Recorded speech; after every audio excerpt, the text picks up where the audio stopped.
Hello मित्रों, आज આપણે બનાવીશું ભાખરી। તે ભાખરી આપણે 5 ભાખરી બને એટલો લોટ લીધો છે અને જાડો લીધો છે। આપણે ઝીણા લોટની ફાવે તો ઝીણા લોટની બનાવાય। હવે આમાં આપણે સ્વાદ પ્રમાણે મીઠું નાખશું। 2 ચમચી નાખ્યું છે અને 4 પાવડા આપણે તેલ લીધું છે। તેલ તો થોડુંક જાજુ જ જોઈએ।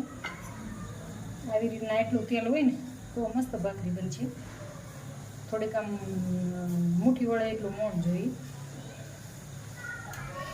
સારી રીતના મોણ થાય અને આપણે હવે એમાં ધીમે પાણી નાખતા જવું, લોટ બાંધતા જવું।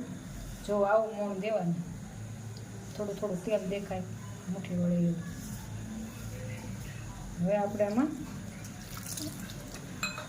આને કઠણ રાખવાનો છે રોટલી કરતાં થોડુંક વધારે। હવે આપણે પાણી નાખતા જવું, લોટ બાંધતા જવું। આપણે આવો કઠણ બાંધવાનો। હવે એને આપણે બધું મિક્સ કરી લેવું। એટલો કઠણ રાખવાનો આપણે, બહુ કઠણ નહીં નાખવાનું કે પછી ભાખરી તૂટી જાય। એટલે મીડિયમ રોટલીથી થોડું ઝાઝો કઠણ રાખવાનું।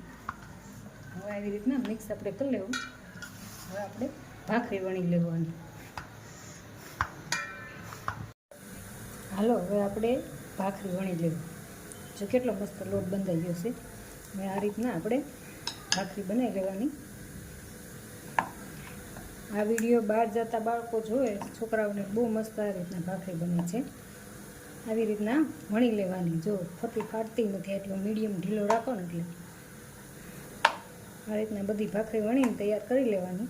પછી આપણે છોડી લેવાની। ભાખરી બનાવીને બહુ મસ્ત બને છે આ રીતના। હવે આપણે આમાં ફરતા ખાડા પાડીશું આ રીતના વેલણના લીધે।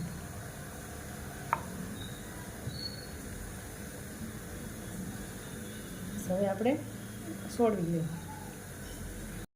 હવે આપણે તાવડી ગરમ થઈ ગઈ છે। તમને લોઢી ફાવે તો લોઢી, અમે તાવડીમાં જ ભાખરી બનાવી છે। હવે આપણે ગરમ થઈ ગઈ છે તે ભાખરી નાખી છે। હવે આપણે એને સડવા દેવું। 2 મિનિટ થાય એટલે આપણે એકવાર આમ કરી નાખવાનું।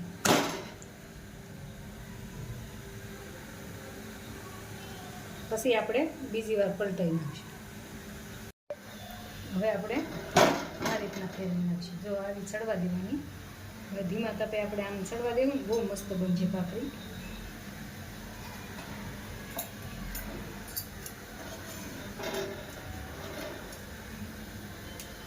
બે મિનિટે જરીક આમ જોઈ લેવાની, નકર દાંત પડી જાય।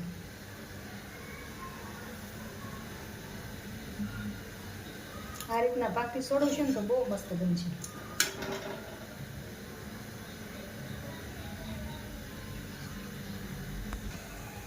હવે આપણે આ બાજુ સડી ગઈ છે। હવે તમારે તાવડી ઉપર ઊંધી મૂકવી હોય તો ભલે ને, આ રીતના છોડવવી હોય ને તોય ભલે, આમ બનાવશો ને તોય બહુ મસ્ત બનશે। જો જોતા જ ખાવાનું મન થાય એવી ભાખરી બની છે। બાળકોને બહુ જ ભાવશે। કેટલી મસ્ત સડી ગઈ છે આપણી ભાખરી બનીને તૈયાર। હવે આપણે ભાખરી ઉપર ઘી લગાવી દેવું। આપણા ખાડા પડ્યા છે ને તે ભાખરીમાં બહુ મસ્ત ઘી લાગશે એમાં। જો આપણી ભાખરી કેટલી મસ્ત બનીને તૈયાર થઈ ગઈ છે। જોતા જ ખાવાનું મન થાય એવી બધી ભાખરી આ રીતના બનાવવાની, બહુ મસ્ત બનશે।